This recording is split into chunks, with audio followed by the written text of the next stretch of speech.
जो इंसान अपने इरादे का पक्का हो, वो दुनिया को अपनी मर्जी के मुताबिक ढाल सकता है और अपनी मंजिल को हासिल कर सकता है।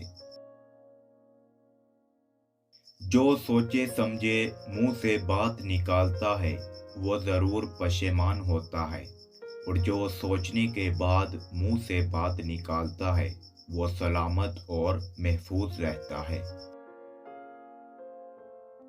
जो शख्स जहन्नम के साए से बचना और खुदा के साए में आना चाहता है, उसको चाहिए कि सख्ती के बजाय नरमी इख्तियार करे। दोस्ती के लिए खूबसूरत चेहरे ढूंढने से परहेज करो, क्योंकि अक्सर खूबसूरत चेहरे वाले दिल के काले होते हैं।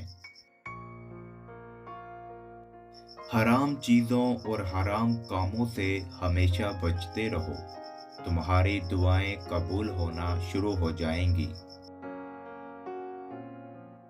ज़्यादा से ज़्यादा आवाम को थोड़े से थोड़े वक्त में और बेहतर से बेहतर तरीकों से बेदार करो।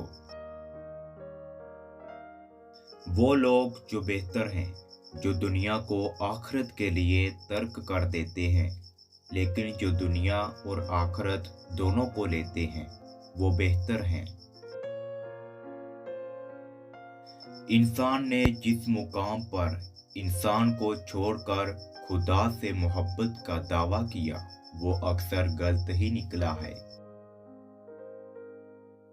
नफ्स की एक ख्वाहिश पूरी करने के लिए अल्लाह के रास्ते में सैकड़ों रुकावटें पैदा हो जाती हैं।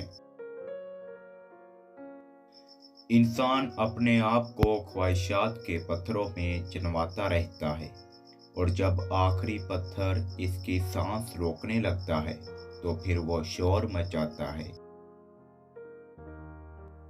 दौलतमंद कर देने वाली औरतों के चेहरों पर 3 निशानियां होंगी। नंबर 1, उसके कान छोटे होंगे। नंबर 2, आंखें मोटी होंगी। नंबर 3, माथा